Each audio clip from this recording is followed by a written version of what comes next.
chiar nga lang chu tianga lal le khon bol upate manin lampana antrin sap nu le lal chung kwa le pikham veli te chau mai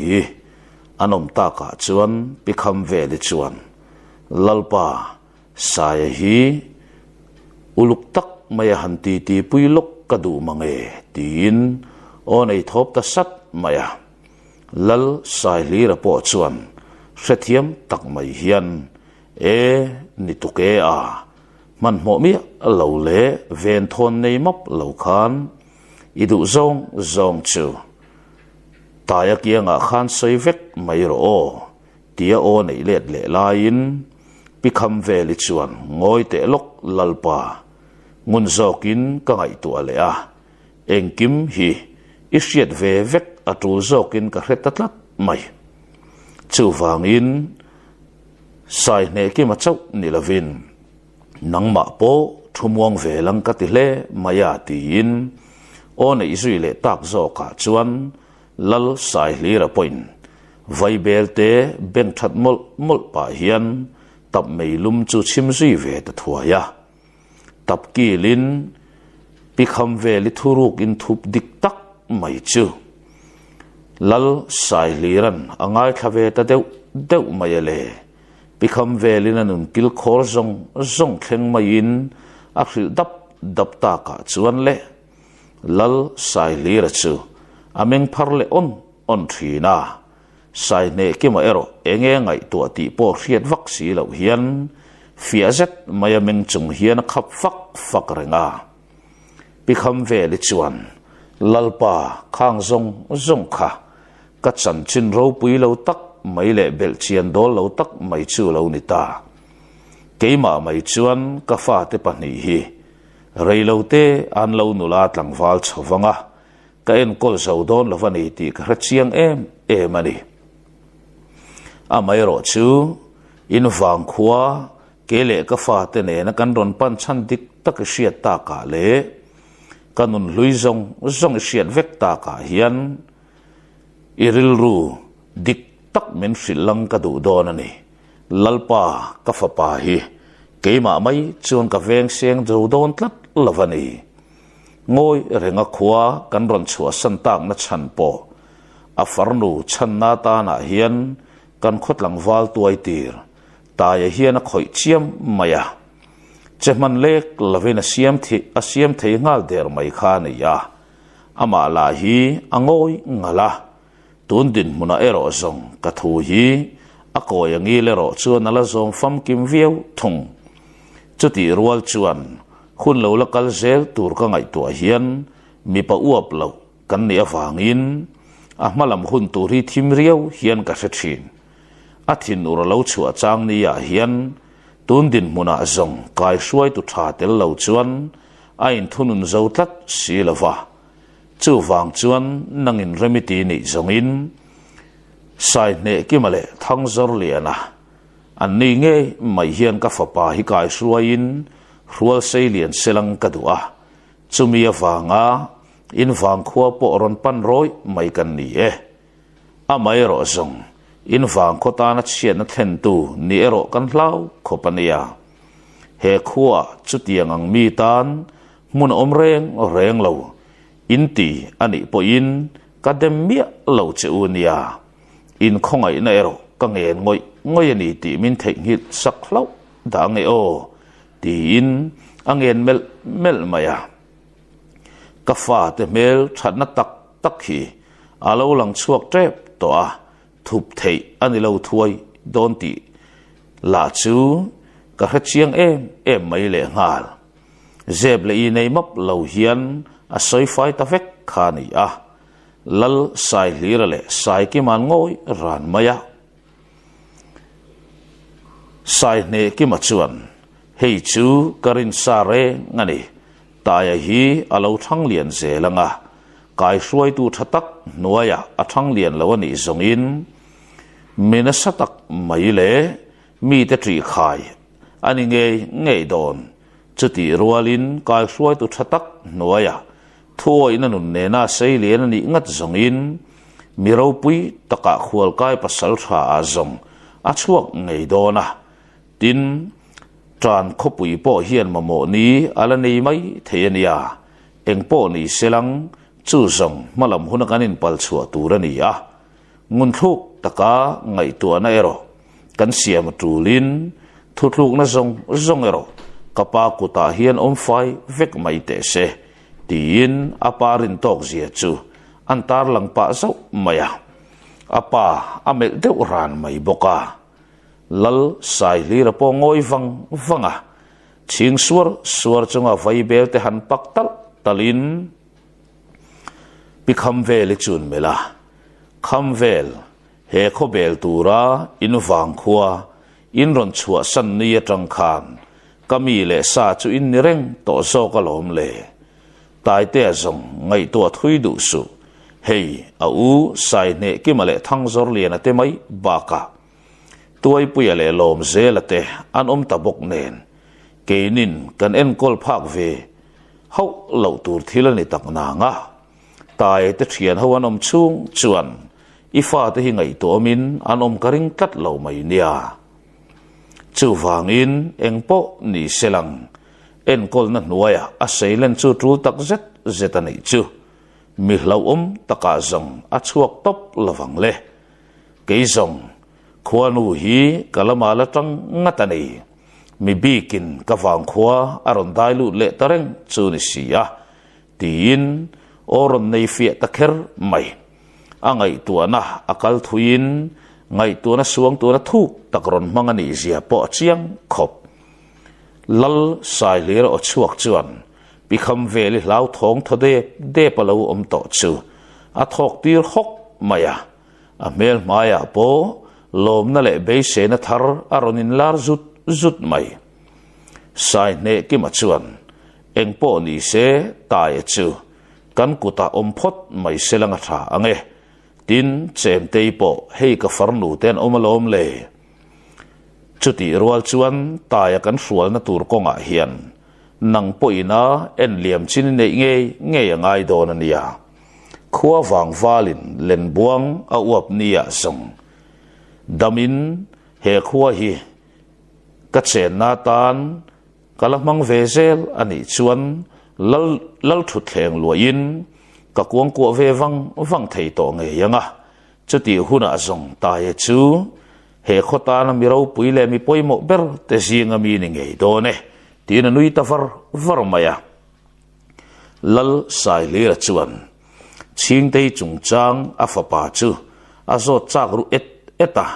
a chan po a fa pa mel maya hian thil dik tok lo le in thlakhrun riau namit mengi mutel le zau thina tin ril runat nani tak mit mengi mule zau thin angai to na buai mel nuai mai mit menga mu chang phei chuan eng tak chu watong ni mo tin ril ru hian zona aloin chang le mol thina amai ro chu antun din muna chulam chu hoi man ni hek lo le zanlai ar khwan hun vela chuan mutan tin to zui ve ta thuaya hetia lal in lama muk tak maya sai ne ki mate hawina ti tin lo vor ve me lai hian pasal tha ral tona pasal tha ral ne zawa pasal tha zor lian tepon tap lo moi ve me kin an lo ti muk ve em mai hi lo ni a zor lian ka tanga an thu riat chuan apulom asiam fu ngang mai thang zor liana mel vung chung chuan tu na zong katupa hi tlangwal puitling tak ilo ni veta chu mai ni lavin iril ru zong po lo puitling veta ni chu taya chu kan muang chan po chu varam ta teu lo ve mo tin pasal tharal ne zawa chu nui deuh sung chung hian an mela zol puan tela an lo pha ve ut to mai bok si chuan kei korlian in pal then po chu kala hu phur mop lawania o naktu khian in buat sei ta ilang in buat se nan naktu ki mang ta ila atuk le lama korlian lampan chuan kan thok chuak ngal mup mai don em ni tin phur mel fe mai hian o chua anui deuh hui mai bok si nen thang zor lian a po chu a mela a hlim na chiar tur om ve tho mai eng po ni se anu po zing lama kan han ron der ve reng ang chumo tin thang zor lian an ni nang ral ne zawan o chua ta ka zong pasal tharal to na pona om khopalom tina buk pui muta in khata om khom dual thei po kan ni don to lo ti chu lang reng ngal chu ni sia eng po ni selang lal po biak nge ngai don ani chu ti pa chuan thang zor lian a mel chung hian sai ne kimalung di ve thung khale ti in pasal tharal ne zawa chuan a fa pa chun zot zawa zor lian a nui puta ani khazong be sei zui chi ani to melo khodang lal fa pa achunga lo su zuk pe kalom le kan han phok pe kan ei kha lal fa pa la khan za ne in kapong zuye buaina ka siam zuye buaina ka chawe ke ba le aron ti ve por pe ka alu a tho tak nol mai khamo engtika ma rol vin zonga chuale to hau lawang sai ne ki ma po athil to na wang khan a hnim ve ruyalom le tin nui suna abak zong in riat ve chi ni to lo ve tin a thozui tanul khan ya man in lam thewa riakin kol eng de tang tia zor le na chu a tho chok fel der to a tuai pu te kota loma lom sek phier ati thum le dut to a lom zel le tuai puya po rang tak mai lo tho chuak thuain vaibel anan pak le hlek no chuan lalin lampanin khon bol te kai ma nge lalin dai thlen tumin an liam zui ta thuaya lalin anan thlen chuan taplama mei eng alo om tang to a vai hlori malo namram dana sai ne ki ma chu lo tho chuak to nge ani ringin lu po dil boi lo hian thang zor lian an ma ruaya lalkong khar son hongin in chungan pen lu ta sai ne ki ma chau mai chu lo la tho chuakin an han thu ho ren rona tuai pu ya chuan lompa ipa kia nga hian aranglama engkim rila tha amit menga zona in phu matam hle sia i om ve chak lem lawani chuan i thu ni ro se ati zau ta ka zong sai ne ki ma pon ka om chak lem love tia thozui nalin ain thiar filim ta thuaya sai ne ki ma kian nu chuan tuai pu ya chuan atha kiang te se nin hlei lutuk mi hi zong kiang zul mai se ne mai ti in nui ve haka chuta zorlian han mel zau pa chuan lalpa chu su kai tho mai do nem ni midang tet har lo thei turang ber khano thu poi mo top kan khel don hi ti in zorlian anor ta zau maya zorlian po tho ve nula lal khum pui lam panin thom dim fe hiana pen lut zana lalpa tui takalo lamu suk chu vak heu zau pa hian kapa thote sai ne kiman son athak pur pung mai ani o khon bol ten don kai ma nge hian lo tho thuai te awati thum bul pe kalom le lal sai le rapo har chiang kok kher mai a han meng chuaka thang zor lian alo nui su mai mu chuan thang zor lian wan na chi po ni lo hi tunang huna ala malu tuk sim tina phunzui luka ka uang hlei ne mole lo tho mai te ifa paduat sai ne kimanin hleira kan zawa in kan tur lo chau chu ni khamo arai ko lua tolom tina tungzui nol maya oi chia si lo oi deu ro boxi chunga lal sai li ra po tho chuak tuin lal nu po meng chiang to ngang mai a mai ro chu ko telani veri tat lo lal chu thau chuakin taplama lom zela lo nui sung mai va huma sabbera in va khan cha dun tak o ti lain a u phe na tangin tuai puya ron dak chuak ta zawa tuai puya mutel ta ka chuan thodeu huain tuaya thudi kan yem lom vak lo ti hriat tak mai hian on chua mol deuh topa thu tak mel mai puwa tuai puya lo bu ngat ta ka zong lalpa pon tap lam pan thuain lalnu pon mut mun atangin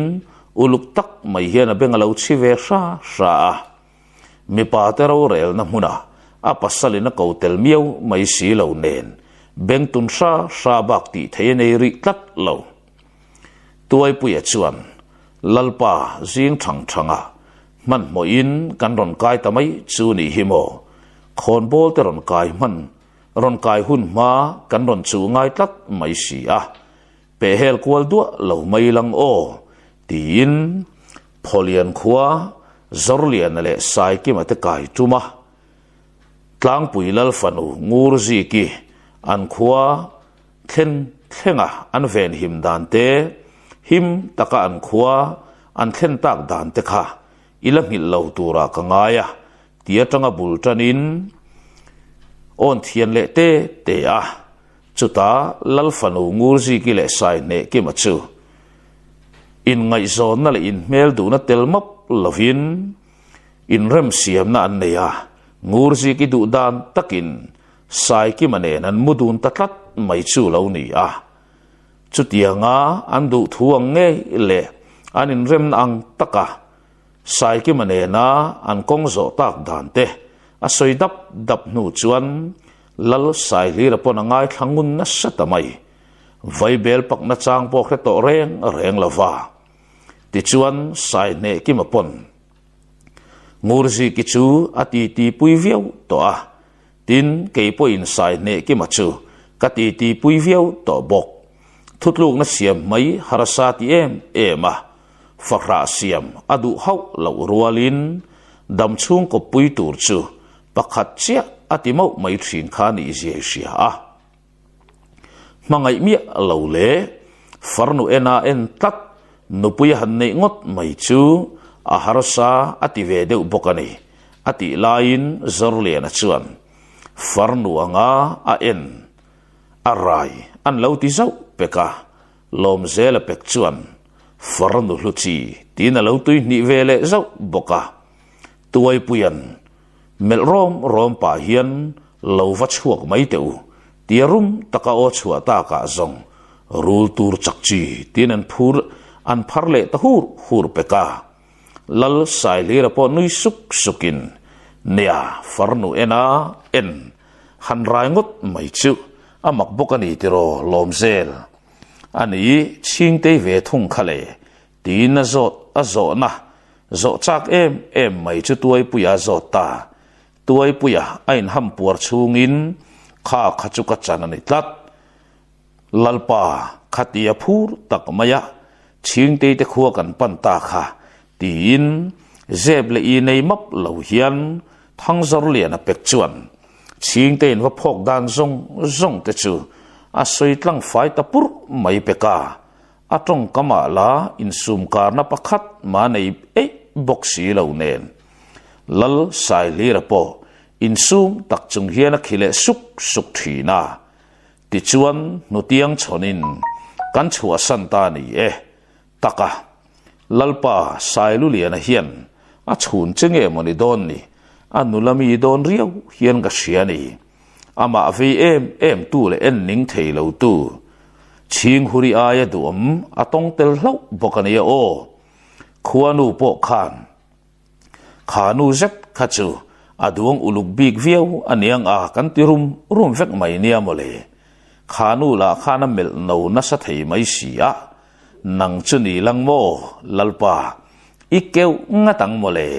ati tlang tamayale lal sai li la chuan thang zor lian tamai mai thin che hiana tin anui ta huk maya eng po ni se ta ye chuan eng wanga min hril em nge mo ni a adem om lutuk love kei po in tai chu uluk takin ka ti pu yangai ani chu ati mek lain taka lalpa soi mai kala nei tat mai ngurji ki le sai ki makhan an thup viau tak na nga an khuak an ron chu asan don zan khan ani zan laya midang zong kan mu hir to anga in leika puilama ne kima vaibel zuina paktal tala ngurji ki ron pen chuakin sai ne kima apan tatlat maya sai ne kima nen an pani in kara mi nge ani zian soi sap lain chung thuruk zong chu ngurji ki pa khan khechiang takhop maya tin lal ngur chuana na fanu chen lata le zanlai ron pen chuak aron zui ruk dan te asoi kai tadap dapa atlip nan lalpa lal ngur chuana kha athu hriata wang khan alung oilo ani hau lawang lung oilo ni se tuk thuan bar turin a ina min chelmia lawanga tuk thuan kha nuamin kan kil hian ka ring hau lawasin amai ro chu lung oilo na pakhat ma nei lawani ti chiang takalan na chu tuk thuan ei lai ta khan chemi hian mi pa han ring hlo selang o kalal thut thleng lalwa tu tur ani ngot mai don si a mei chiang ngot mai zong hei kan ring del dul to chu ni si a tu pa dik takhi mu ka du ani khalam ngot mai kha ti pui nge min ti pui nge kha ni a mela la khan phur na chiar sen lo lang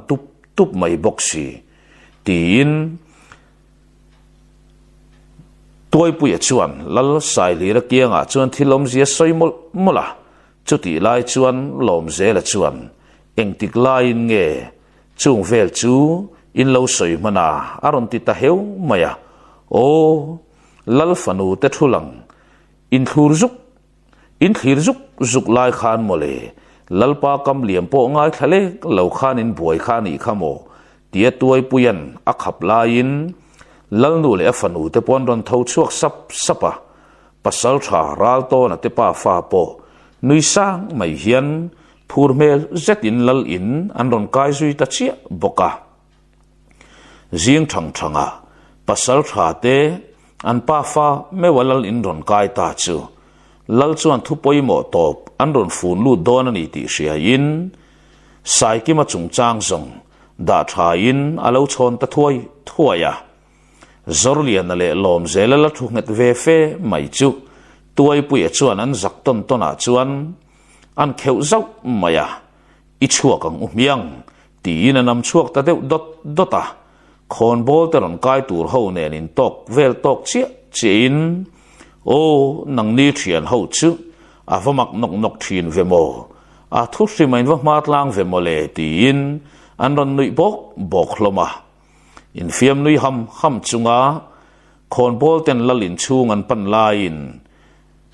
toy pu yete ho po in ko chua laman pan tawak wak mai kha ni a pasal tha te pa fakam liam lal le upa ten beng to a an ngai thak ta ka zong an tho huai hloma sai ne ke ma chung chang lam zong phorri chilani hau si la vale lal sai li la chu pasal tha ral to na te pa fakam liam ngai thlainan bu muta fa pa tlang wal tak kan lo nei ve ta ani chu thang zor le na pui man tur zong ka tum nge yang le tin tia pasal tha ral to na han mel pa hian kapa irot nang deuh khan an du na lai taka zor le na pui tur ron loi ma nge in an in tur chu sak fel ni bok ta selanga tha nga kan thang zor le na zong engama ma in chung ko pa berani ngal ngot mai don ani chuwa tin hei kham veli tenu fa chen na tur chung chang po hi lalmual top zum deuh hlek lai a o lai la oma son din ni bok ro se an ni nu fa hi zong ka mu pha ka an om nge ngai tlatani an om nge tu chan zong nakina atulani ta kale kan la in fil fia chiang tlang sok don nia o tin thu pot chat zui ta dapa lalle khôn bol ten chu tianga thun da dap ta ka zong pasal tha ral to na te pa fa po hapui langin in lampanin an kir le ta khani a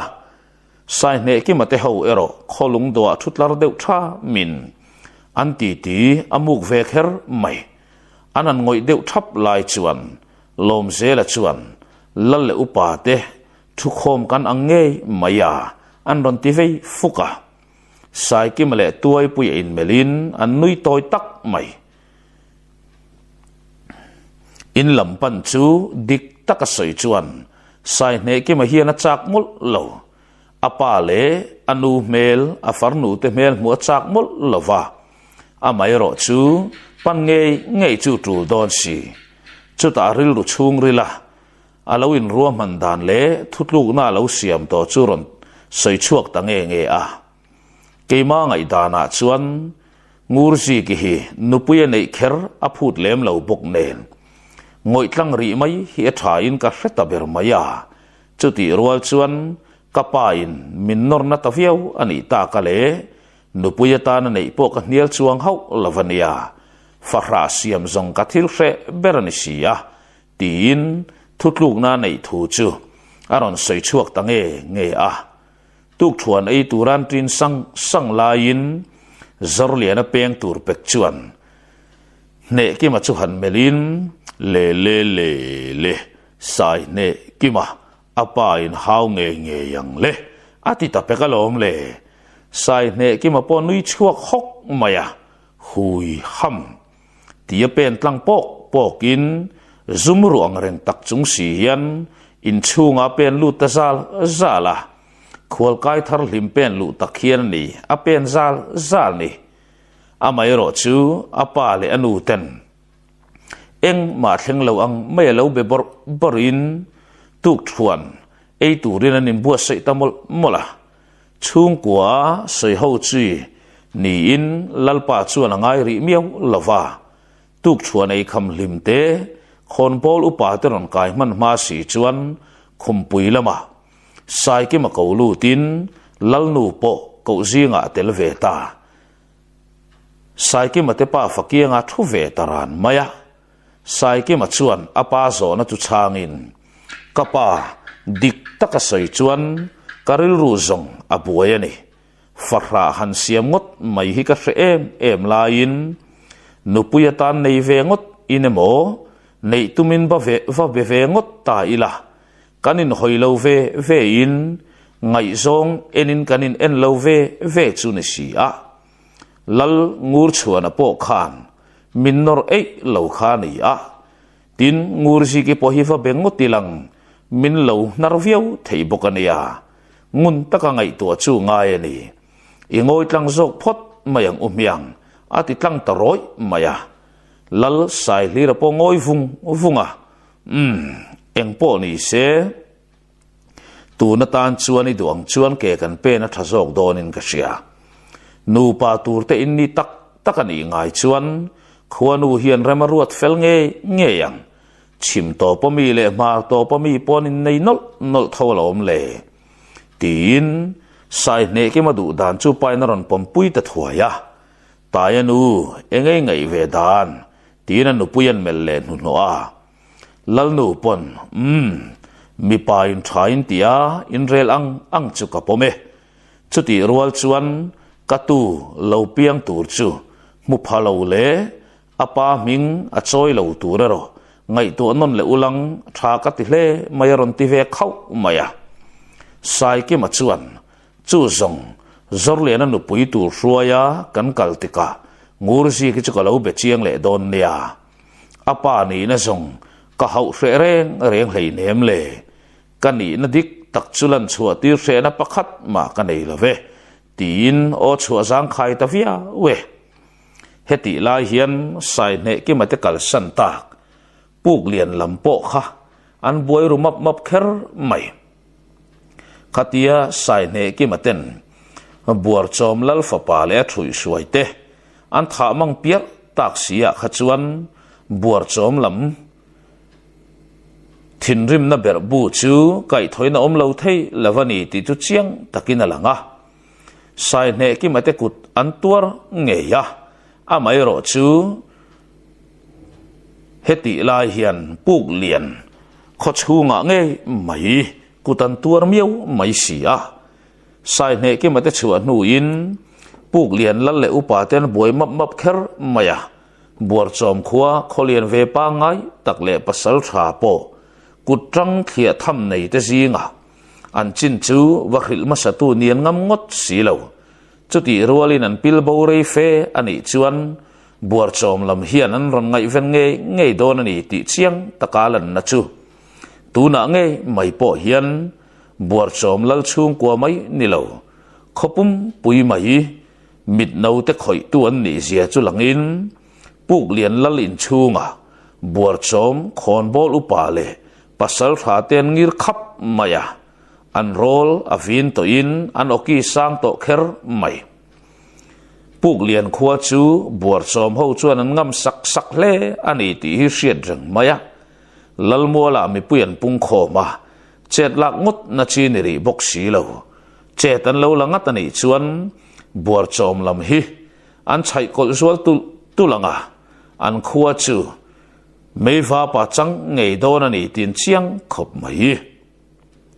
lal ngur ki male khon bol te chuan na satak maya buar chom lam chungai dam dil molin kan kuta tluan nilul sila vale keini dan phak le dan theilan ni bok silo len buang lal fapa sai ne ki mate thian ho kharon lang thutin an tual thu a cheta thut mai kha ni sia tin an tual thu chiat chan zong po zeb le i nei lavin ching te le buar chom lal fapa chet dan zong te chun soi tamol mola chu ngei mai chu len buang lal fapa sai ne ki man ron phokin sai ne ki malung di buar chom lal fapa in alo chu sak mak awanga boina chuak ta ni zian soi fai veka chu ta zong khon bol upa buar chom khon bol upa chuan a tha e a mai ro chu he khuwa ngei hian kan lal fapa le pasal tha ten an lu an hlowa ron zual kowa chingchang ron khena nei in la thup ngar le ngal kha ni a leido la in ngamani chuan in thu ni selang tu na zong in ta na kan ti thei sang ber chu nang ni ne na leido lak nge in du'a kan chia khwa ni hile tin oram taka chua tamayele du than tur zo ka wangin a tha zok ni anga lang po buar chom chia khwa ni chu ni tat mai si a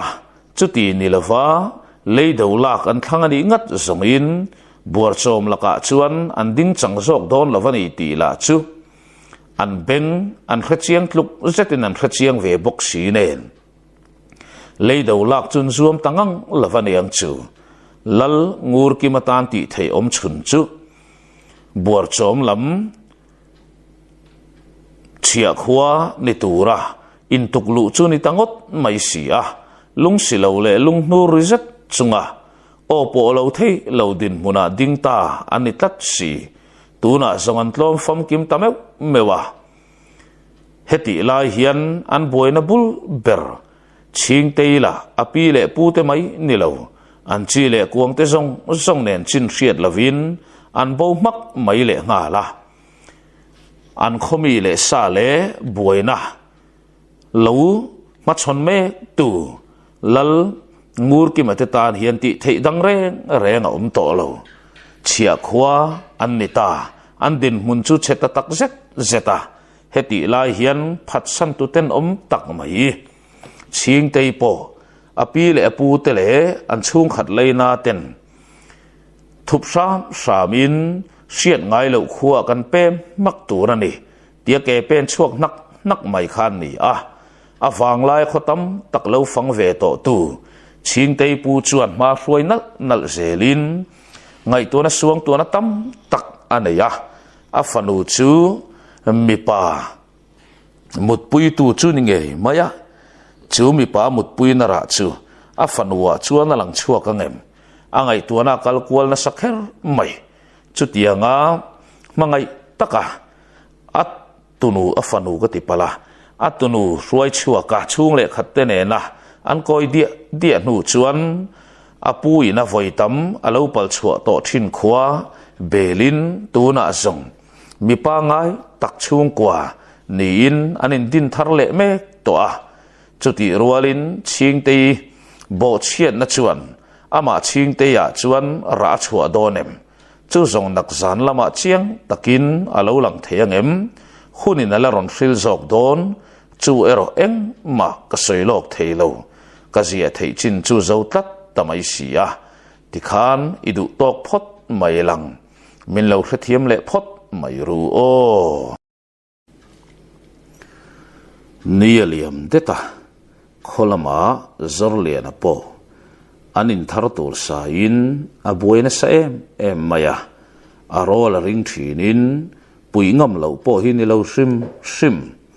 chung kotin atanga pakhatal tho chua turtia lal thu pek han bo zui lo ngam po hinom lo sim a chan chu zorliana na chin thi ngau zel maya nang ni chung chumi te chung chu ka mu lo ve atinu nul zel mai sia khomi pui te tan han pui lo chi zia zang ani lo in la chu adu lukin adu lian sep mai bok si nen anu phei chu na khak to nge a mai ro chenga ma ngai lovin an tan thil tha ka ti tam to maya heng te song min pui ve na tura lom le ati mia zel mai nia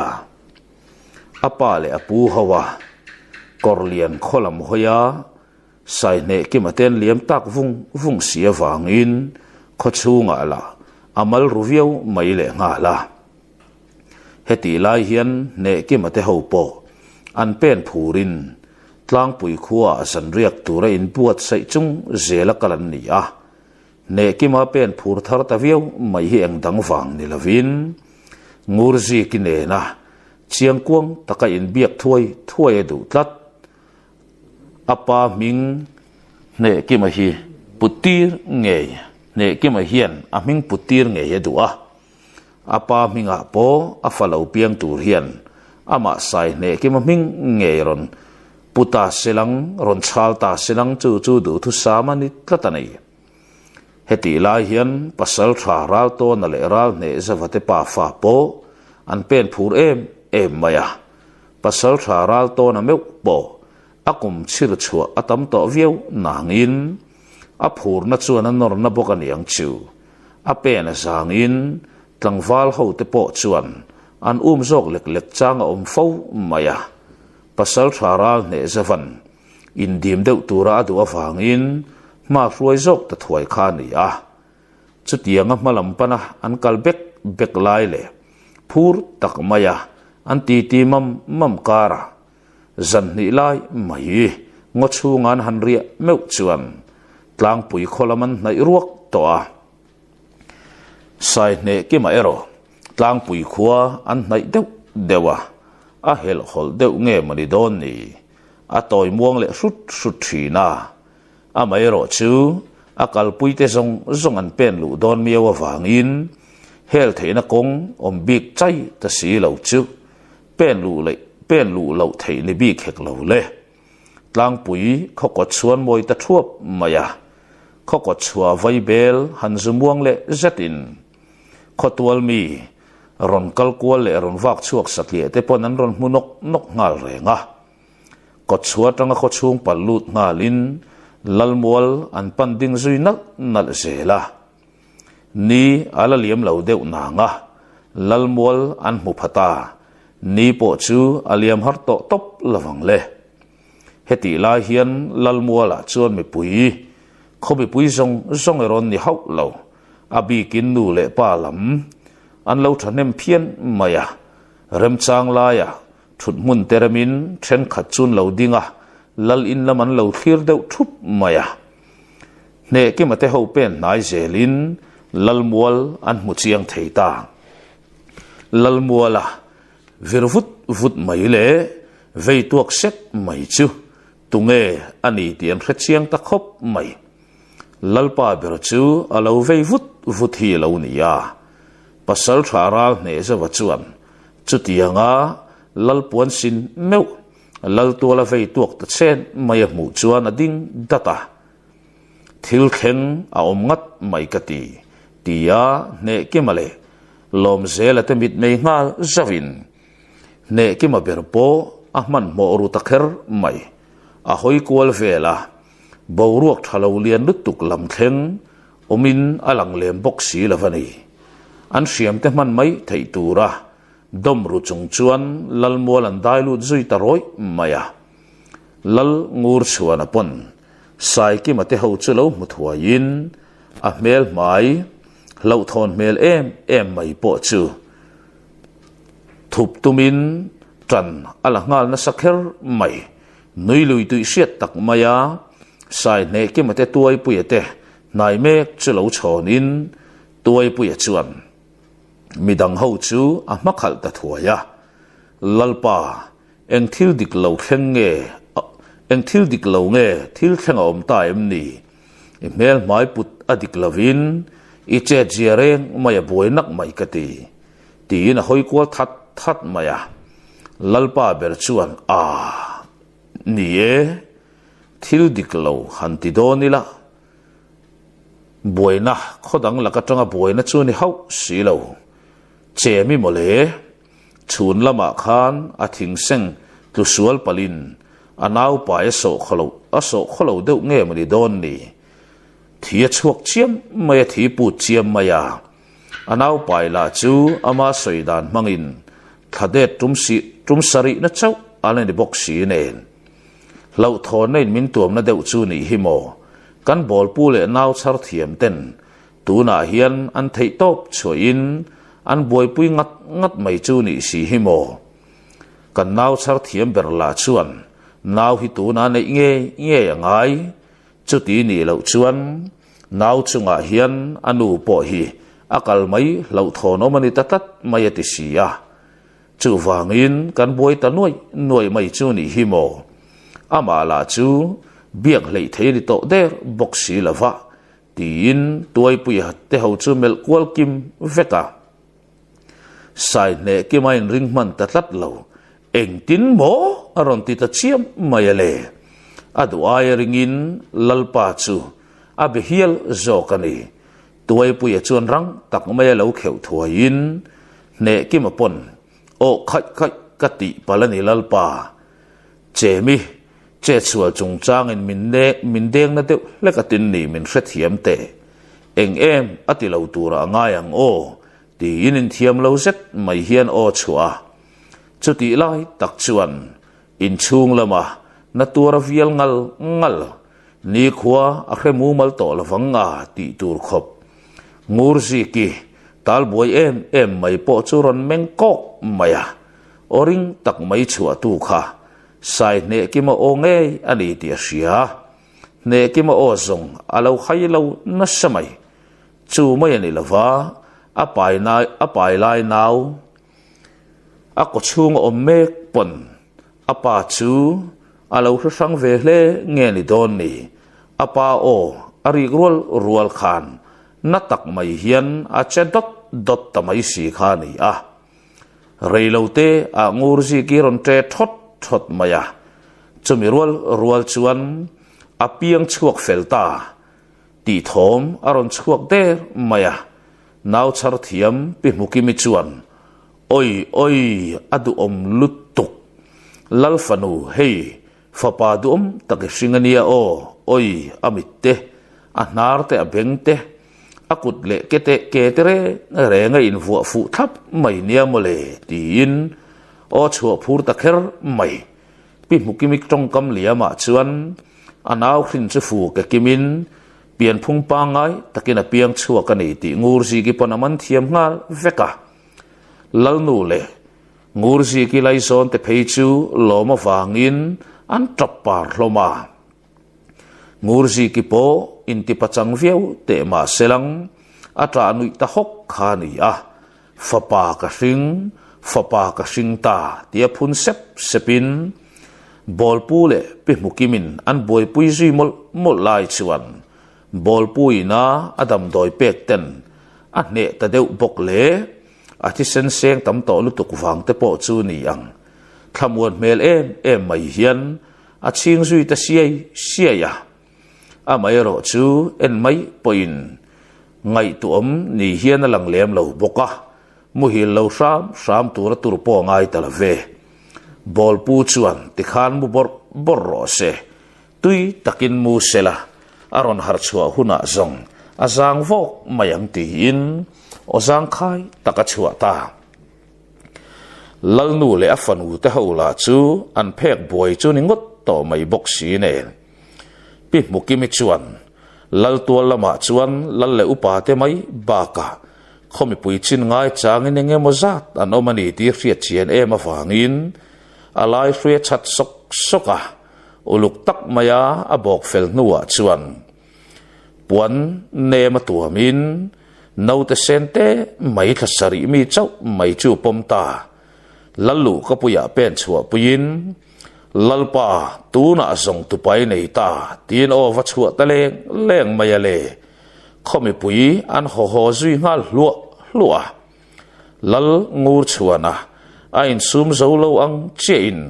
sai ne ki ma po abang bi kat lo lal ngur chuana man mo tak maya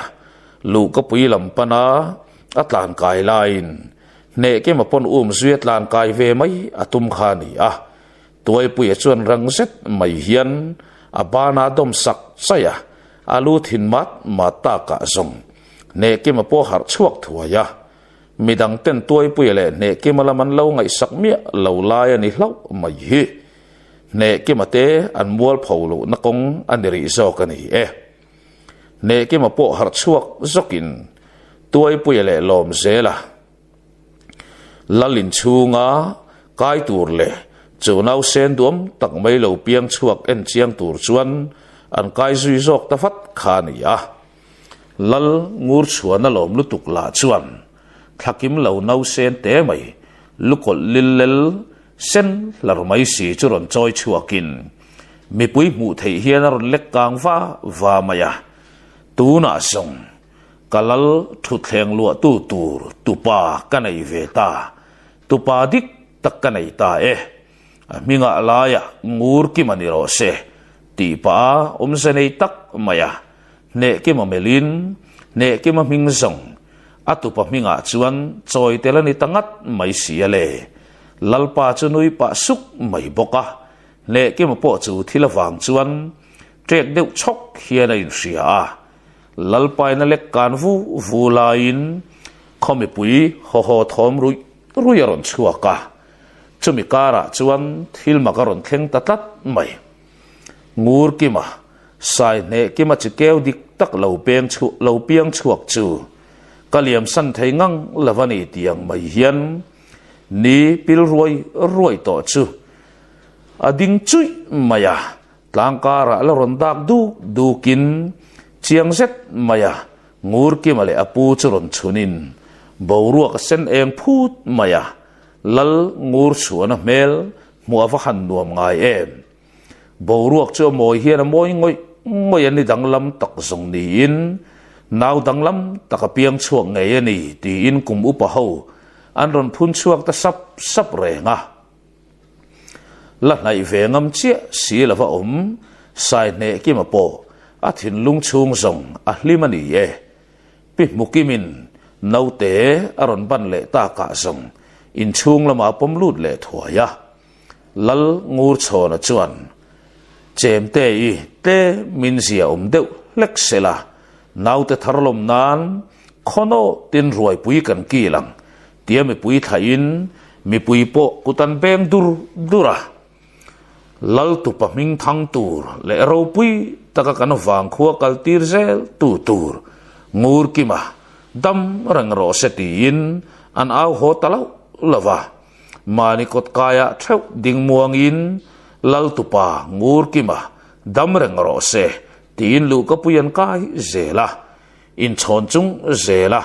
khomi pui in tinin ngur kima dam rang ro sen ti felmeu chuan ni po apil sui taroi ruaya ne ki mate ho ero khôn bol min chuan thiam tak maya an in lama som kai ngal thuai in tuai puya le lom se le ro lal in an lo dai lut man to si nen han chuak le mai turin an lak lo kwal le ta zoka lalpa ber pur pheng la chuan ne ki ma telam angai sakreng reng lava khoi man to reng lo a kha chang to lo hi ni ber zoka zupui bel koi bukin puak thei to se o ka tu pa chu ati tan der to a han chu pui chi mel hi pu to lo sim chu tianga an phur pheng an rik lai nu chuan lal nu chu ron har chuak ta ni ang chu chem tei pa lal fa pa sai ne ki ma te ho kha khoi ange nom tak aron tirita zo maya chu vele lal ngur chuan chuan chei le kalau ngil der to alom le tlangau pa khongenom tak tin hoi a taroi maya upazu ta chuan lalpa kan khon bol min khan ain lama hroi hong ta phot mai chu ni khamo tun tum zet zong idam lai ni ka mu thei china I phur ber tum kan chuang kai ni hotalom le tu te ma tong kam fiam thu taka I phur thak ve le mai ka ti tinaron nui huka chuta ama bok chuan kan khon bol min khan ruam man na siamin an mi thum ve dia mai si a ka in lama ka lo zuk throi hong photange ati ta ni khamo amai ro chuan zinga khan kum lama uzo kan tataka riat lak tat chule tinan ron chet chua phunga khan thangsor lian ta na fe chuak tin tur ni takte po nangi a ti pa hian tuai puya chu thil riat chian be se ni tak mai hian an melpa zawa tuai puya po chuan ni e lalpa lompa thangsor lian anu pui tur chungchang rim tura ron pen chuak chu kan ni ngei maya rim satlia po ni to lovin in nei na engkim ruam man tur le mo suai na thok tura ke pen chuak kan ni ma to zo ko me a in nei na pui tak ero len buang lama ani thungang tuna chuan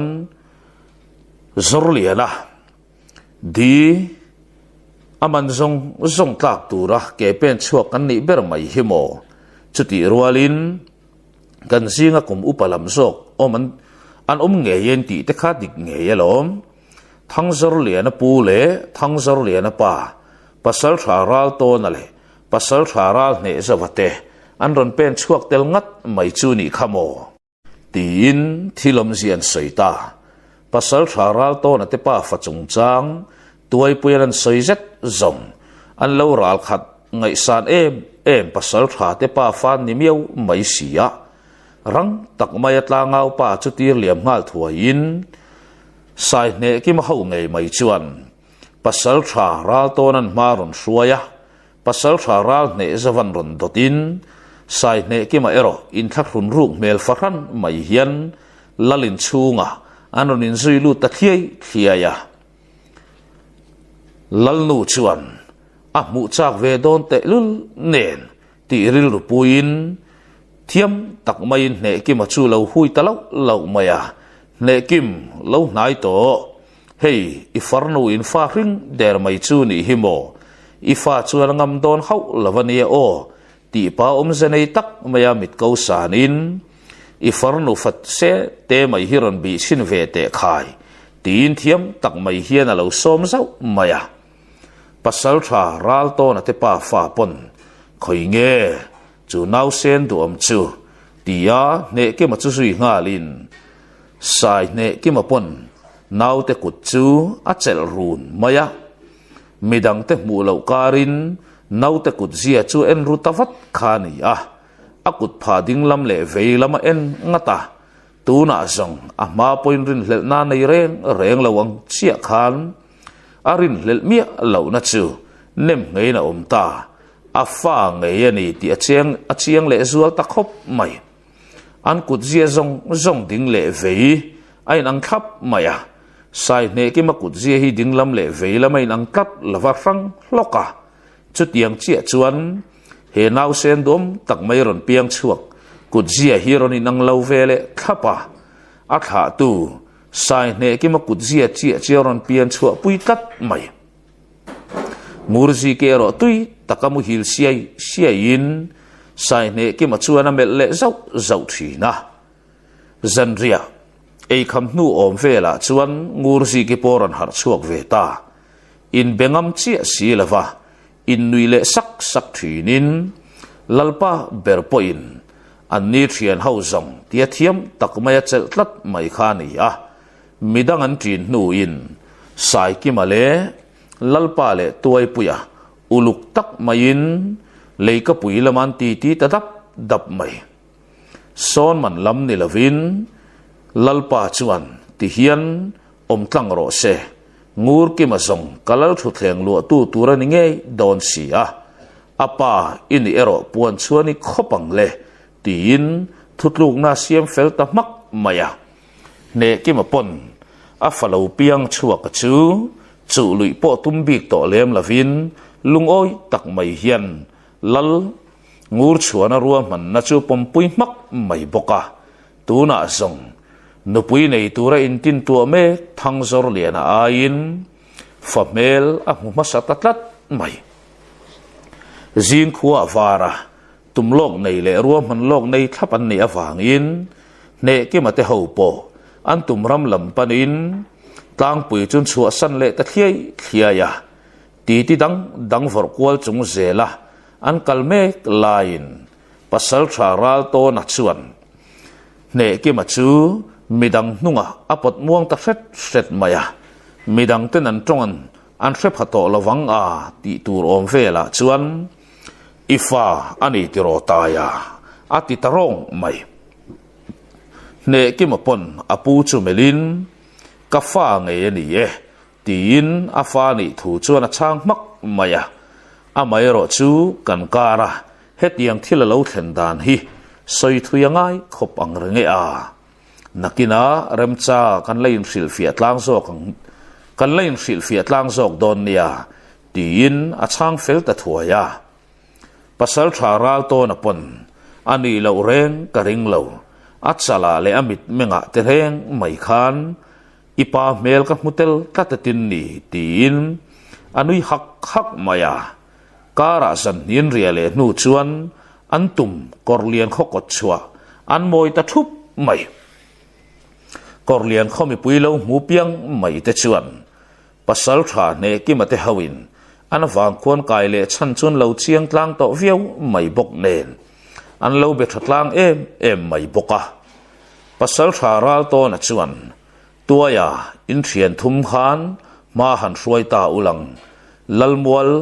han pan tlang thuai mai ta che u mo tin chet on tho thoi maya chu tianga pasal tha ral to la ruam man na nga ne ke mate pathumin man hruai lain midang chuan an hnung deuh hlekan zui hul mai boka khochung mi te po in lom tak mai lo chon lai lain an lo aw lang tok la bolo a phok zual po an om nok mai lalmual dai thlengin lalin chunga mi te po in khotwal mi te aw lo thom chu lo man fu chiang ve hek le lalin chunga lut tura dil na o a chua rualin rang tak mai hian tlangau pa chu ron chuak dera tlangau pa chuan lal thu mua in chung lut tura som ngalin lale khon bol te pan an lo lom thiam na samai an lo ral riat pasal tha te pa fa zong khon bol min chuan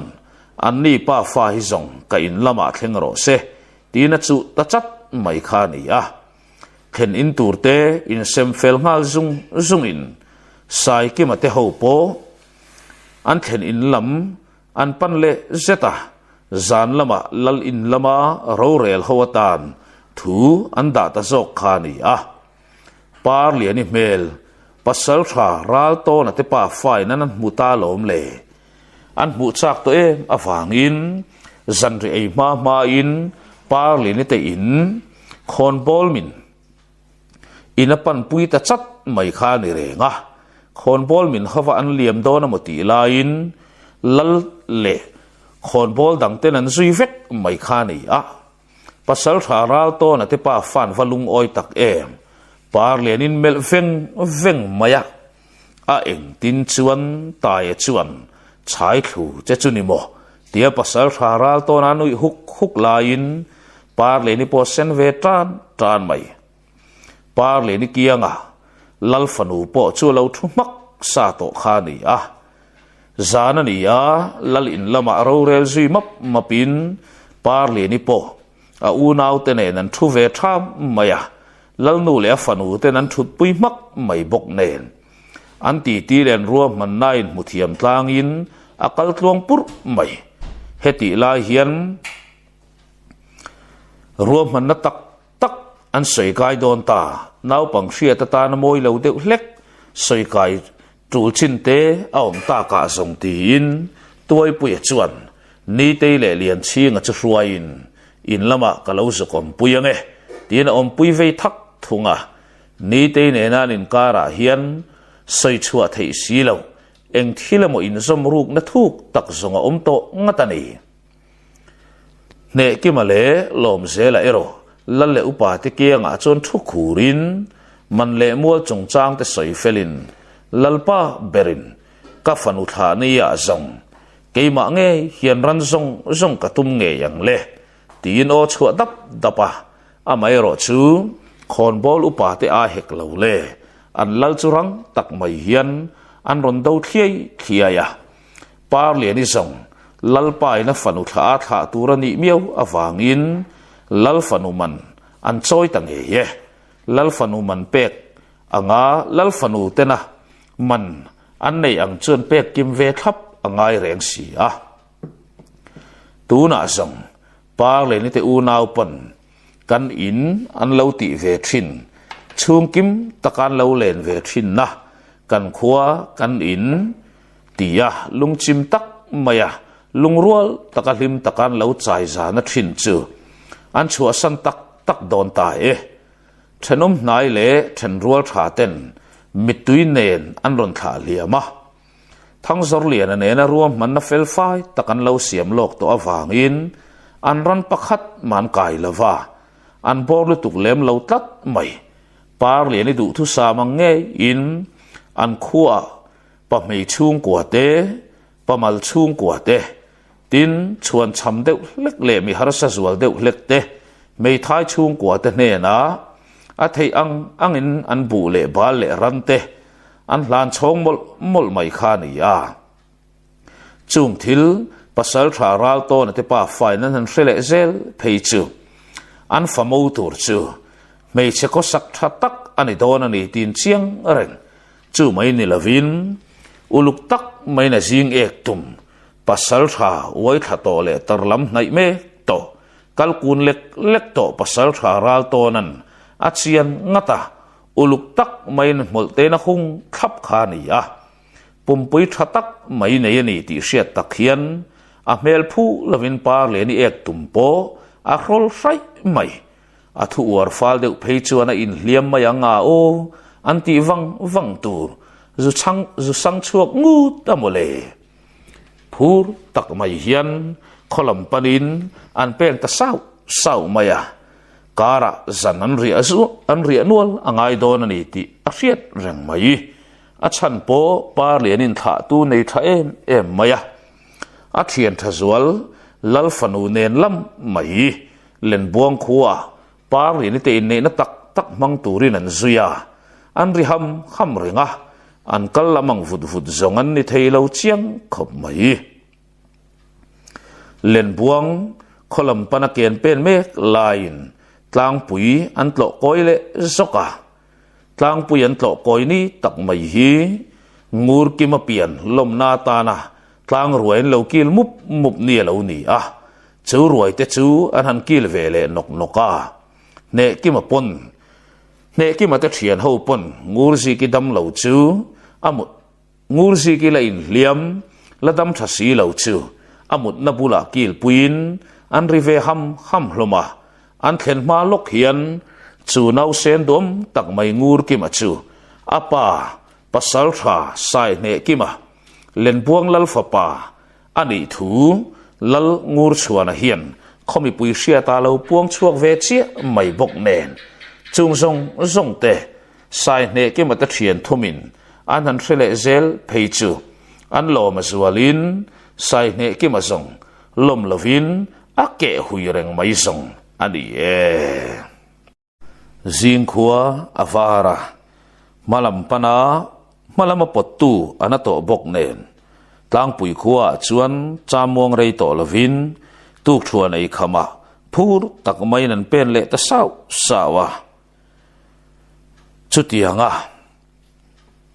tlang le mual enge mozat anin ve liam ngat nu le kara zante anan ria le nu chuan kholampo an nai ta viau mai par le ni tha tu te nom ve lai bok nen an lima sang thinin an thoma thave lai thin khop maya kholam an nai viau to a kara zan khat bak ri angai don to lo ti an chian tlan em awangin man mo khuroi to lo le phuna sang zual jok zela hun mangin mun sana an ti lai an thu khom lai reng maya chu tianga ti sang voran ri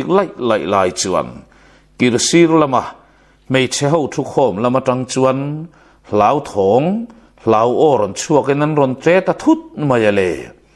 lau tre ri ni tat mai si nen mi pa ho an ding ngal suo maya chulai tak chuan so le tin lom zela ron au ta mai nula ho chu tre teng tung chung hian an ri suo maya mi pa om khom deuh lam chu bo nga lin lawin an tre ta teng tung mai si ya lom zela la lom em main le ya tal tupa enge soiro tia min norvei sek ni tin a ke te chu lek ang huanga toy pu te ho pon nui liam topin reilo te a me che ho bok chuan lom zela bok chu thut hual le to in an hlau tat amai ro chun ngai thak chak kat mai huai chan chin bok chu soi tu ri nor le a chun zan zong me che ho awangin mi parwala nui le hak thin lam thui tham deuh hlek zon ni bok si nen rei thumuang to lovin ma deuh taka mut antin to zui ta thuaya ne ki ma po akong kala chaw ve deuh nge ni don ni amu hil rang kher mai tui buai tu om mia lo maya tui takamu in khua om ta selang zanlai ar khon hun om vela ni to anga chuti huna chuan sai ne kima mutui em anga lang si chu nasa tak mai hian atal ta de but maya atal nasa talu tuk le rum de kuk thi na chu akianga mu tuai pu ya chu har thuain ne kima chu soi noka akai tho tangot mai kha ni ya ne kima po chiang tak mayam ringin aron thu chuak lol mai than chia la chuan a bual na sa em mai le nga la pasal tharal ne za vapo chiang takaron mengin lom zelanen uluk zet mai hian an ron thek du ka ne ki mai ro a than chu hui pak chung hian a hoi vel ruaya amu mangani ti hriatina thodeu huaya tuai puyan lompa imanglama fu chia lo nge ni har san nei zok tia zona nei chu ne ke ma chuan nui suk chunga changin a mangchien min bo boi deuh det pekalom le inu nen kamanga kan lo in nei pekalom le tia chang liam puat chung chuan zunram kan thiar lo nge ti in a tho chuak zui ta thuaya heti lai hian mel zui wang tuero nei chiang khop mai amai ro chu kha bakin an zona chang don lovani tian chiang veksi ne kima zunram thiero alung phu chu aran dan le phu dan la pa ngai tat lovani haider theirol lo hian la phu zai maya chu ma chu na chiang ema amu manga mula kha ama chiang takamit long mu ang mai hian amit kha cham chiang na samai sia amu manga a thian le u nau pa ni bok thangzor lian ngei mai chu hriat ngai lo pasal tha pathum ngot mai hian an wang khuwa nge ni na sia an lo din chil run maya thang zor lian ala chu ti sen hian a bual khat vek to a che thei to si lo hian atlom lo thu alo la rum pui ngul kha ni a thang zor lian a che thei to si lo chu mu sit tak maya tlo the boy lomin ama ne ke ma berla chu che thei mi si lo hian mu phareng sia phuar be tat mai hi lo ni a athin rim lua ta wanga tal chuang ei tumin tran lo kho ngen mai chu thil chuan amang lo ti che em in alo rum chua tir hial mai hi lo ni chu thil ngei chuan ani tuai puya kai hara ama ne ki ma kai har le tu ta kha ne ki ma chu ding vang van lam khoin adak vang mai vai bel te pak muang le te in mang mai alom le eng ma har sat na thleng lo tura ngayang tin amule mai boka amai ro chu mudreng a chuak thei ta si lawa a thian tele midang te ti har lau tak chung hian buk chung lama mela mungoi ngar maya ngai that lo na la chuan a tuam hlupa amang a chor don nge ni a mang chia mai ni zok hetiang ang hian ala ngai tlat lo ain let kwal sek maya khovar lam nai ani ta bok nen a thau chuak zui ta thama eirel tuma ain tin tu mul lain a hriat mi lo hian a rilru in eirel du ma selang a silai lo ban reng to a ip te puya lo ak fel than to a engkim ma chon turin lo in pe fel der to hi lo ni kholam ngot chuan na tak mai potin ngoi renga han put chuan nut la chu thil ti mi ni in a hrebok si lo nen ril ro boy tak maya thom dim tak chung sia vaibel nung le lo pak sek saka te kwal sek lai chuan pasal tha ra ne zawa aron tho chuak tange nge a buk chung atangin ne ki ma thom en kim hi ra ne zawan a khe ne em bok sia han mudreng na chi ni na khretalawani ang chu pasal thara ne zavaron pen chuak chu ne ki ma chuan rang tak maya pan nai nga lin kapa man mo taka kholam kapan ngai tat mai chuan lam chu min lo siam sak mai don nia a mai ro chu ka thian te po kai tho boi ri ka du lave man mo taka kan kholam pan tur kan ya wangin zui mi kan ri lo tat ka thamilin chet kala don ri tin o chua zui mi maya pasal tharal ne zawapon mi big te chunga thil thleng thin le hriat tir na om thina chu sai ne ki ma chunga thleng nge ani ti hria in ne ki ma chu kal turin ngoi reng hian an nor tatat khani a ne ki ma porang tak maya thim zinga pil zui ngal makin ral ne zawachuan ne ki ma liam na lam chu thlir vanga taya khuanu chuan vengin hual him chesela imang chia I zui ngei mai chu chingfel molang chetin du sakna lan tangot mai khani a sai ne ki maruala pen chua ve ngal chu pasal thara ne zawa hian du te ma selang thilram chang ni te treu ri si lawa tuna po midang ho ten ron tho chuak nge yanga engtin nge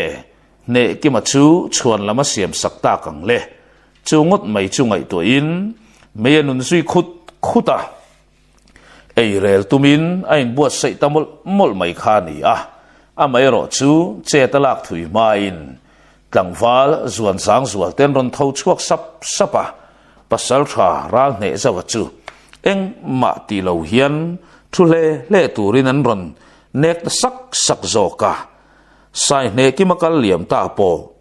thom bu kami ten an hre phato lawanga ti tur vela thena tang chuan le khwa la thim deuh chul bokma selang atan khothimin omzia nei ve hek lo le kholam parin atlanin a thei pato pachakin atlan ta tak alom le keite ram hnuai du tok maya put kwal zung ang mai hian ngodur cha pui mai hnuaya chuan ako hian ko tapot pot maya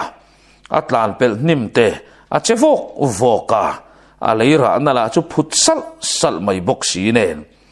man mo ngang anh yang chữ liam hiền liam vok mày thằng em ngay để chắc em mất lan sẽ linh tang lệ mua là pel puốt mày ril rùa là chuan man mo ro sai nệ kim man mo ro tia tu nát tắc ari lúc này mày hiền à xia ni alan meu chuan khen thui to in an khoram china kai der to pangai takakal ni se tu na thlen chin hi zong chomakal tur vei zong alani dai maya amai ro chu tha hui zong mang chuak vek don ta moti mai tura ne kimatlan dor le man mola thin lung puchunga tlan pot mai hian atlan man mo tak mai hetianga ngodur cha pui mai nek tir buan tu amang thalo lakata hi a u nau pa le thian ni bok thang zor le chu a chan chuak manangem nge atlai zok don chu zong nakzan lama kheturin in bua sai le ngot mayang u chu tianga ne kiman man mo em maya an kholama pan vok lai chuan akal san tak lam tuai pui te ho poin pasal tha ra ne zawachu ti tak zet hian zot an zot to a khoya nge sai ne kimachuom an zo na ngai an zot non tam tak khop mai pasal tha ra ne zawachuan midang ti chi ai lo thei turang bera odam tak mai chuin sather lo kan be sei lokange ati ni khamo alak lo deu te poniang tuk chuan te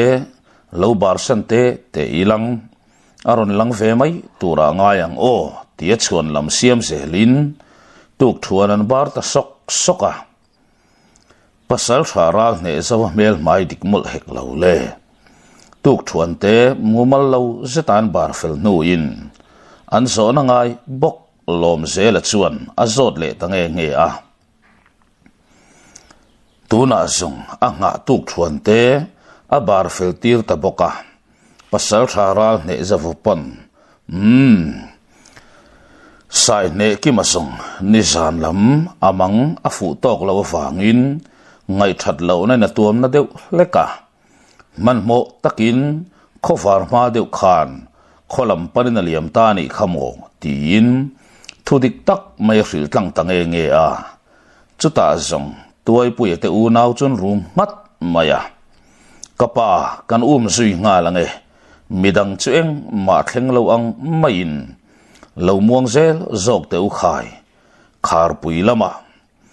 pui kholama an penglok duani khamo ilo ti mai don nia tia phun balin midang ti chi ai lo le langsar lo theyang ber tur chuan kholam hoin an put duta zala an thoman hrepatalawanga ti hun an thlen vela zong atlan ve ngalin ne kiman niak la achiang boka ne kiman niak ti sui parin hale chau soi manan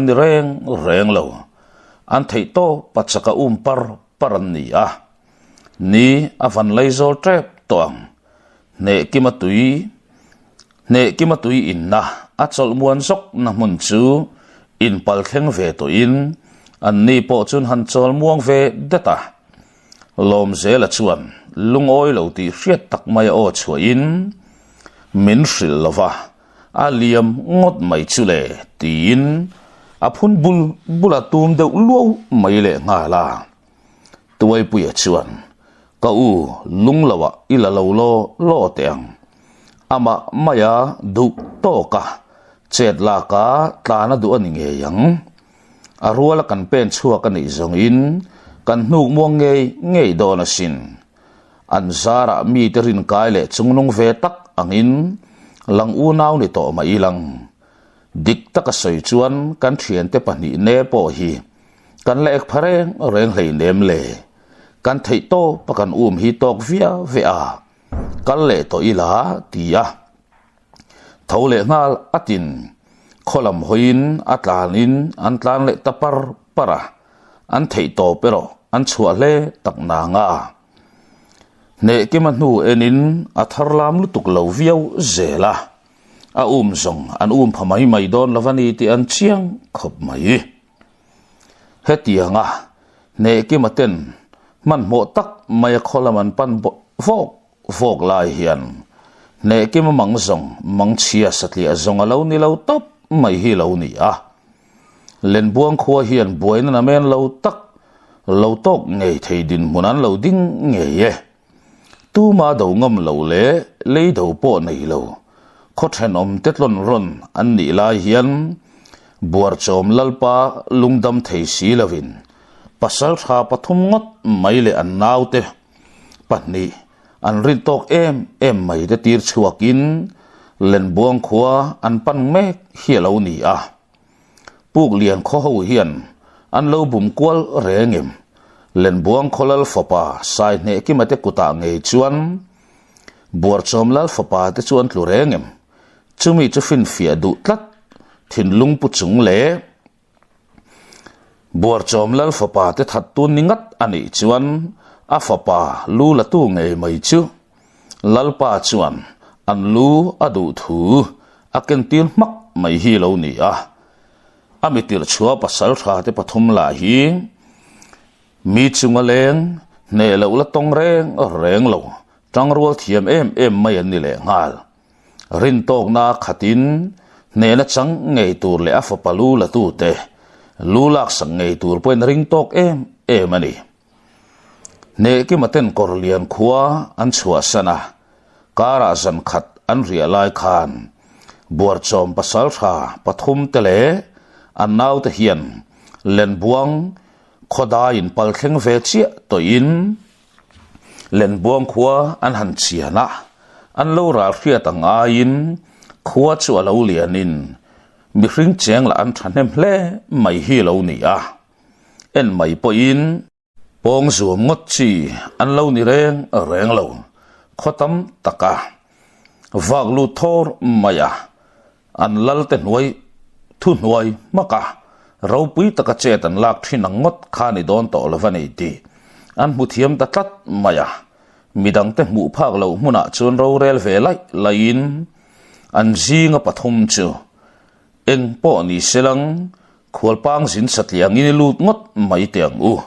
tin an dai lut ve ngot mai hi lo ni a an lo ral hriat a in an khua lo liana mi hring cheng la an lut thuk tul an thanem zia an mutul tul an theu neu lo topang ti chu chiang reng mai khua in ding la in hlat tok takading far hlomin kang mai chua thu la a po chu tim mai in dang kang kai phatur chi a om tat lo lal ro rel thiam tak le khon bol te thuak mang tak noya ken pe na ni ti zonga chiang ngat mai lal mual lama in pakhat an lo pu mup maya an lo ri lui mai bok hi lo ni a chung te awang chuan buar chom pasal tha ho tan mol takalal ma chon le a takachet lak ngot na chi ni tat lo thlen in tur mel te in khwal tha thlen a thlen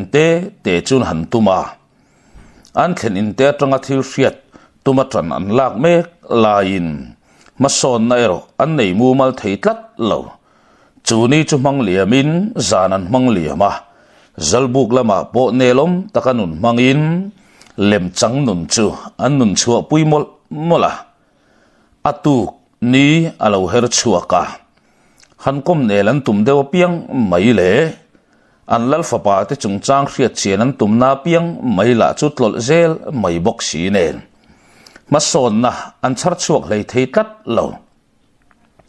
nia liama zana her liam le meu chuan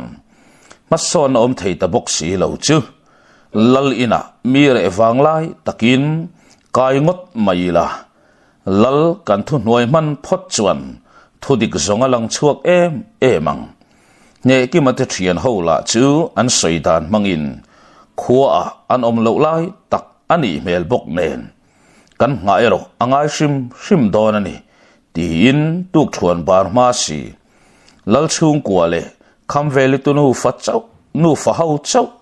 anom lai chu in lalina chuan an lalin chun lu chil taroi mai renga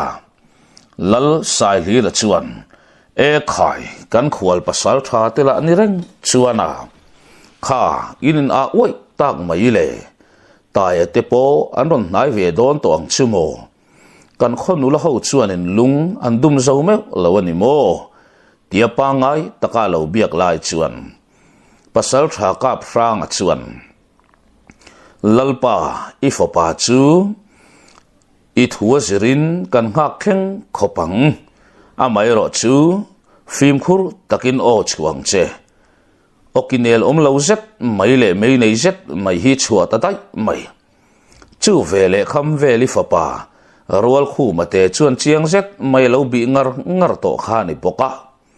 kapu in ring ro ti nat che an tum ti in ama rual khu ma min panau pang fel to tak mai chuan banglaya chem chu ban zui zat mai boka amai ro chu nau pang tuan zong amuang shet nge a che zei tok lo ni atlai tatlat mai chu rol thar nun po latem mu mal lo khasik tum som pakat na mang tan me che zia chu khokhat pasal tha ten lo man masaman tlat mai hi lo ni a rual khu ma chu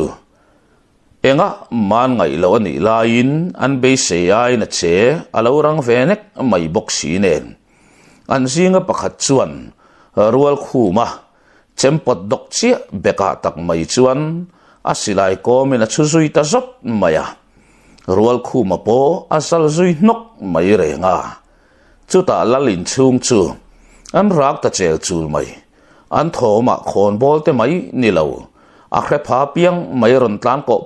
pot zelin tlangwal ho phei chuan an thuam an ron choi ngal sapa bor chom pasal tha pakhat chuan lalkong khar chu son pui mak mai boka chutianga lalmualan ron pun khom tup lai chuan lal sai hi ra ero atal boy ve kat lo ranglu tuk tak maya rual khuma o zuya ding chuak nga thotin atai ro tiang akianga in chop rang chu avai chuak ngal pop maya pasal tha khum liana beka tak a risia mayale amai ro chu avai non le man big talo a bek a rive ngal chora a lom zui nok mai boka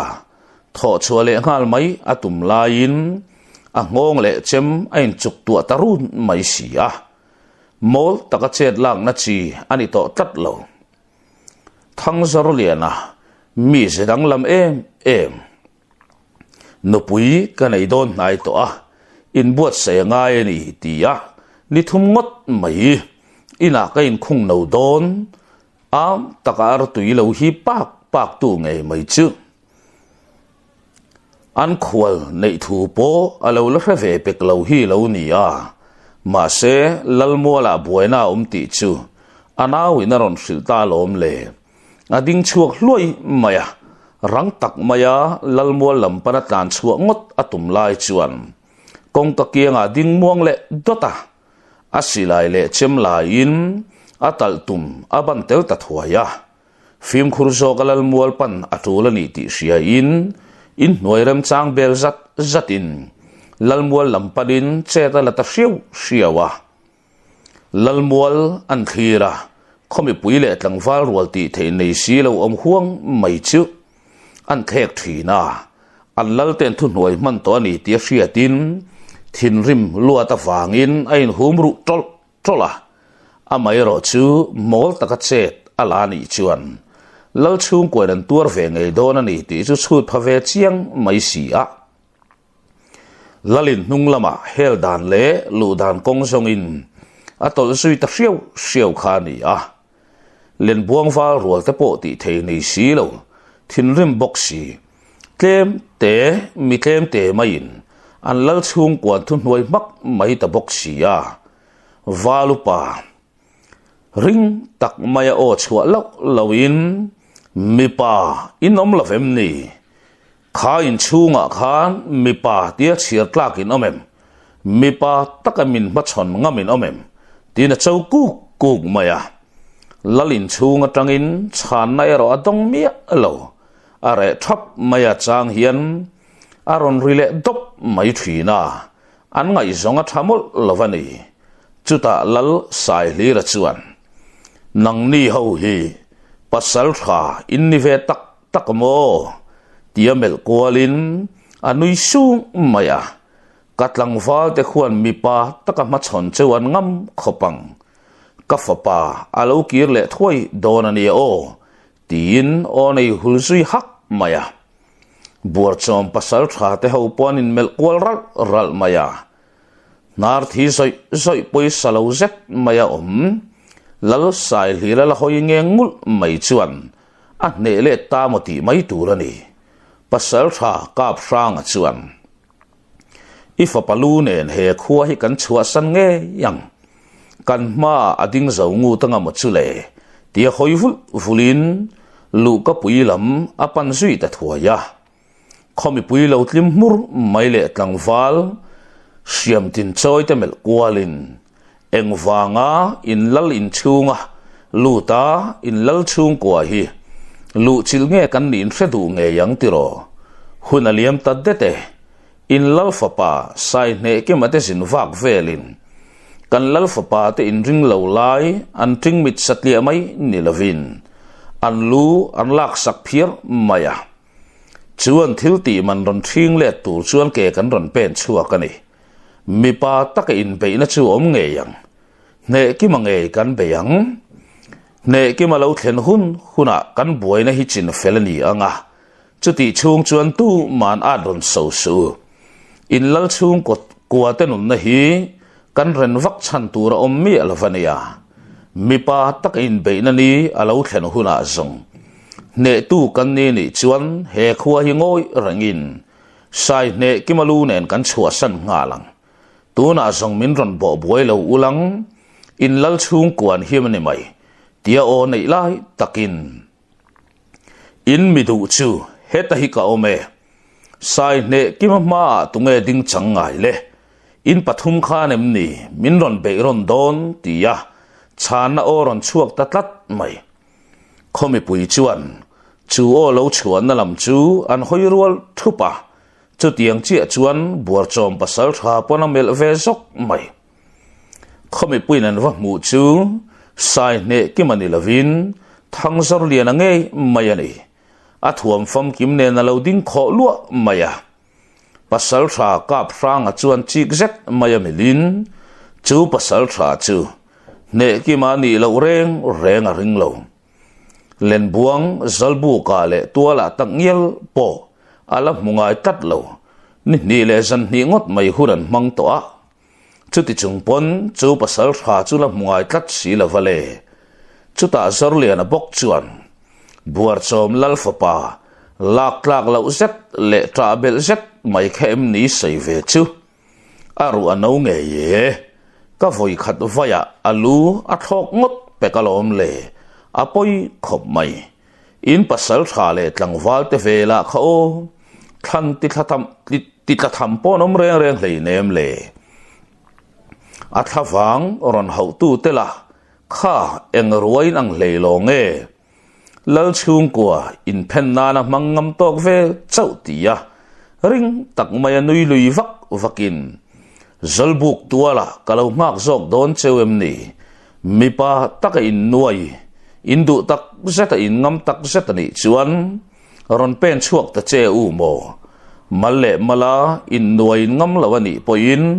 min ron be ron lo ta cheu kanu le pa te kha in kut mor po a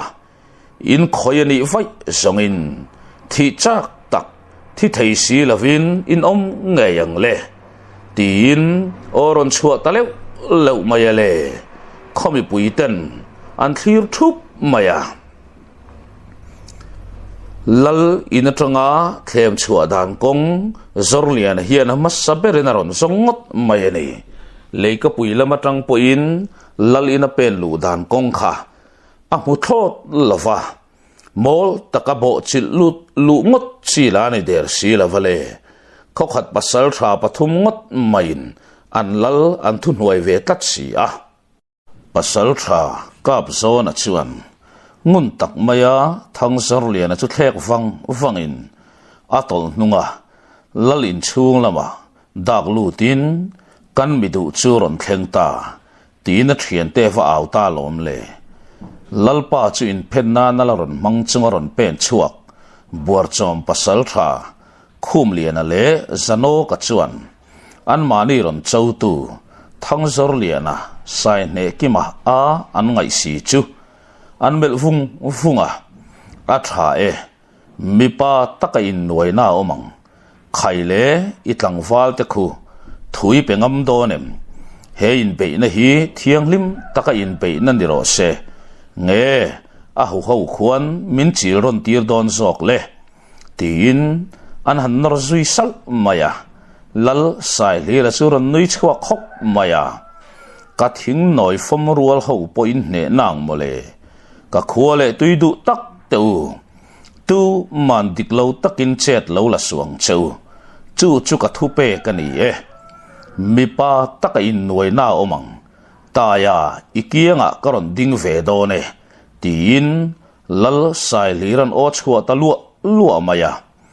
valupa lai suya chuan a tha e kan lalpa khatha ula lalmuala nge hian in be na chu a thengang tia o nei lain pasal tha zano ka chuan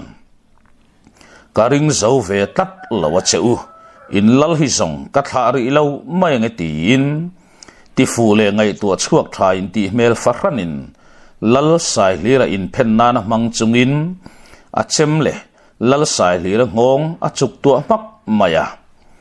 thang zor liana lal muala tal tumne na ding kho lu maya mal le mal chuan in be tham do nem ni tina nui zui huwa nui zat na orikara pasal tha kap sanga silai lekko mek mengzim ta san mai chu muin rang lutuk tak mai hian a zuang son ngal nola a bek sazok awanga tual chara chon let zui tual in mi pui an ri huk maya lau thong te ri ron chhuak kara thang zor lian an thlir ron thup maya thang zor lian a ngei mai chu ni kho lo hian a let ngut mai le thi to a ria kan ngai ani a beka tangin thi senaron chuak miau mai sia buar chom pasal tha tele khomi pui ten an thliron thup lain thang zor lian a ngei mai chu ron che tuala kalu alente lul nen izuk ka thel thei che mole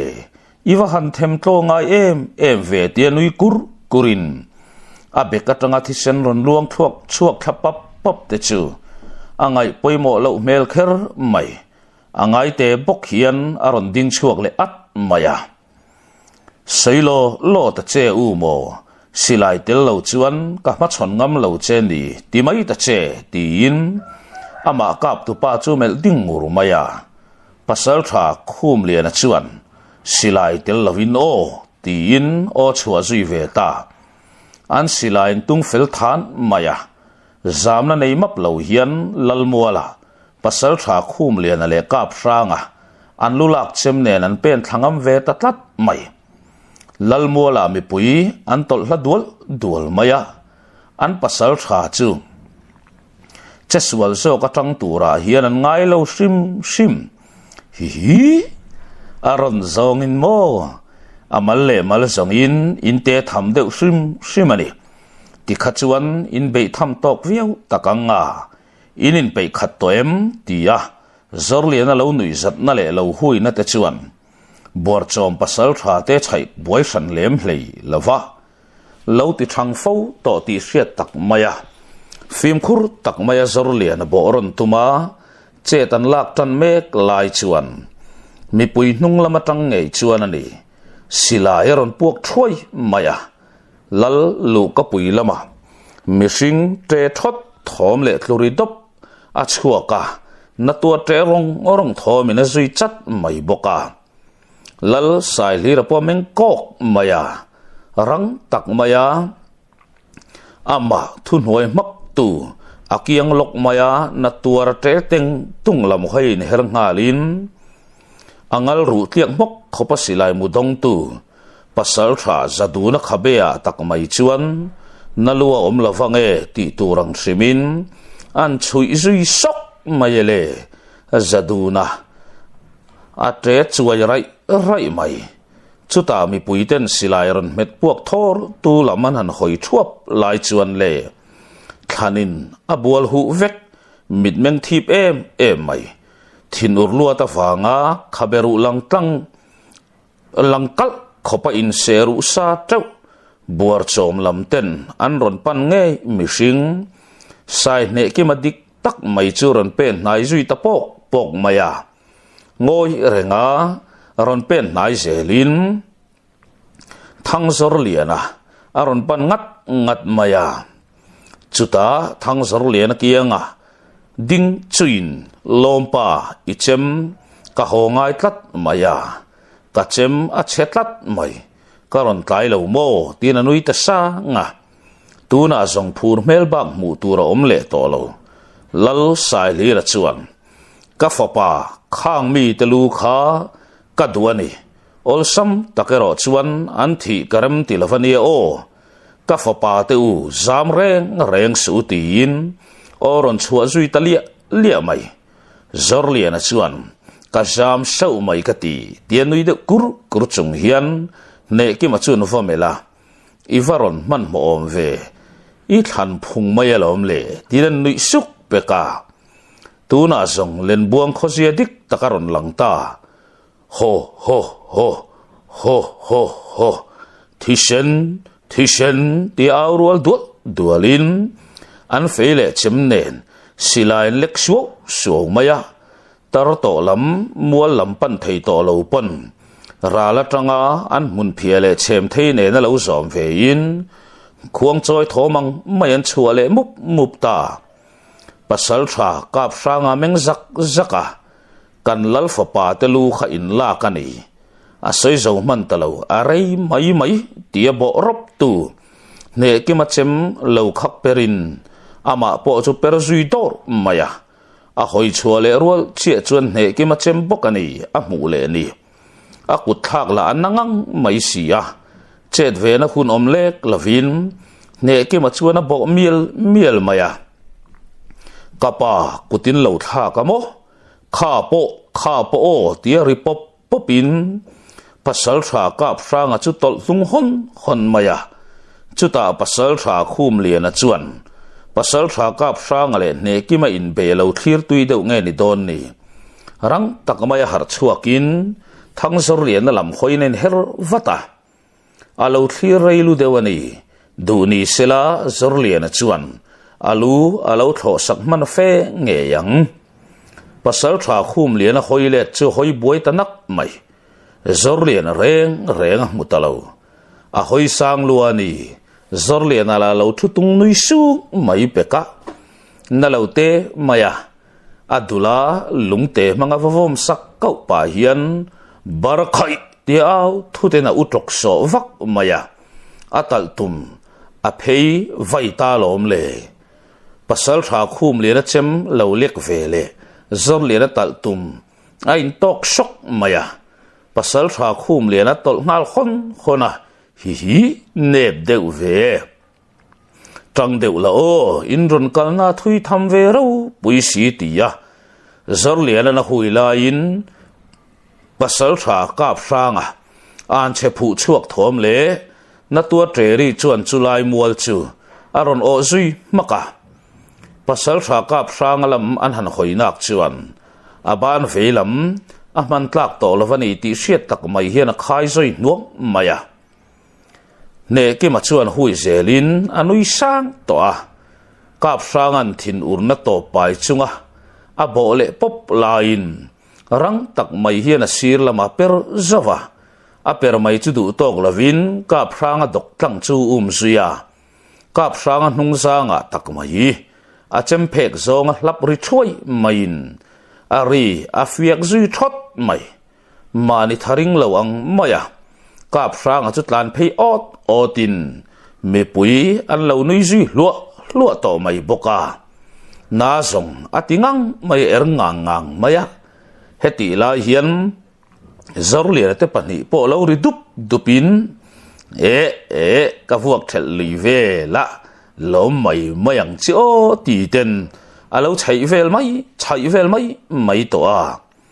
heti lai hian lallu kapuya ero zaduna na tuar la an chielo lo le tuar to mi puilam la chuan an hoi lovin an ngai sak ei lo le nga la na sa sokin zaduna na tuarin aron tre ta teng tung mai ne ki ma po hoi chuak zok maya athil muwa wangin anui sak mai aka liam to zaduna ngei mai chu rual khuma te chuan rual khuma khuwa wang fapa nge mai chuan lo thut chirin akut ton ara be saka kapu kut itha ka nei tiro tin adul lo potfana adul vun alo le sak me khi lo nia amit menga phurna mu theina lang chuak hia la ade thian ade sar theirenga akianga phir pui khum zawi ding rana mei chiama ni selang rap mel renga pubi kat lo le ngal lal chung kwa ten an mel ron thap line rual khu ma chuan muang cha ngin pasal kha zaduna sok khrui zon chu azai sakta lom le zaduna sokatangin thisen aron bochhuak ngal bora kar lawazal zuita nak mai heti lai hian lalmual lama luru han ke riron chuak tatlat mai zorliana chuan poilut tuk avahan poi tak o alua tak vuak katum mi alawasin le adara zora vuak katum lai na lo kun ve khang langa kaduai main athita poi e mai tin ami be pa chu thut chila antra der zui antra khum derve luam peka apoi e mai tin asut kwalvel anila chuluru ke noi in thuak le ti senin pol noi in nun na nei to la vani ti siat tak mai hian azang phar der mai sia khobi puilam la chu an ho lui to a azur le ra tap kur mai chu hoi chuakin nang zong rei theiang berna tuarang che o ti lein her thuta ne kimana o ma tlo sak sang khum pai wan mai khu ba tak mai chuan atal tumina vavuak sakta lom le sang khum khu bru ke ri chun na satakani na satak nati lu ta fanga hlom tapin akhu adom thangam silo rak teng tunga tal ku atal vir na samaya ne kimale zorlian an din chila anni kur to mai sia khomi pui tela loma wangin an ho lui to a sai ne kiman apa chu mela rei tak dam ro se ti bit mengi muni hian a sia chuta thut chilin ti hian ti yang o lompa akesum pui ton atang hian bultran ta ila tin an hlep tak ngau mai le angal vun anan hlep chau miel mai zong pasal tha sang ku ngatan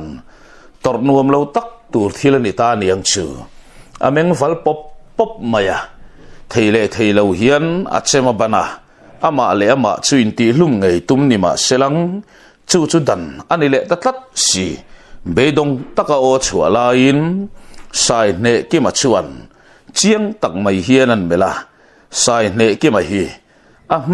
man chau chi le tha chi ka ni ngot reng hlei nem le ti khan in ron kal chan song in ti hlo tling to khopang chu ki le tawang la han ti do ni lang ikir don chai si la vale buar chom khuwa chuan in ti lo top turin ti ani in wang khuwa zom boral mabak mai ani ta tin ohul tak mai chua ti khan itol thei chen han tur ve phot mai ro tin lallu ka puila man pan san ta mak mai heti lai hian rala tangin an pasal tha te chetlavel buar chom lam tlangwal an rin tok em pasal tha rual ten pasal tha ni turan cherme tlangwal pani in an lo thlir ve ngar maya arei nu dewa phei chuan mi puizinga ronin zepin không bị bùi chút tiền ăn sáng chuông mà dòng siết chân này bị khek lâu lệ trăng trâu trùng hiền anh pasal thà tới in bề lai lâu thi ra ti thiên này xí lâu anh lâu đã chung nụn lên đã râu bùi em tu ma lu phê thầy tổ lâu tu ran ngay sim tê all ai tê main pasal thà sai nè kia mà tê thăng zor liền mà anh lu tát mai xí anh tiếng in nghe niang tiếng khéo dậu trùng hiền pasal thà sang cuồng anh nục chả phèl mà anh tội chuộc ta ra là mai rồi chú heng mi tê pan hiền ngồi rèn anh khó làm pan mấy anh tum lâu nghe khó đa ya anh biru na mun pa ngai bok anh pan lệ tát maya lên buông khua tê tan hiền thiêu thalo tắc khen tira zong anh tum ru ve khop mày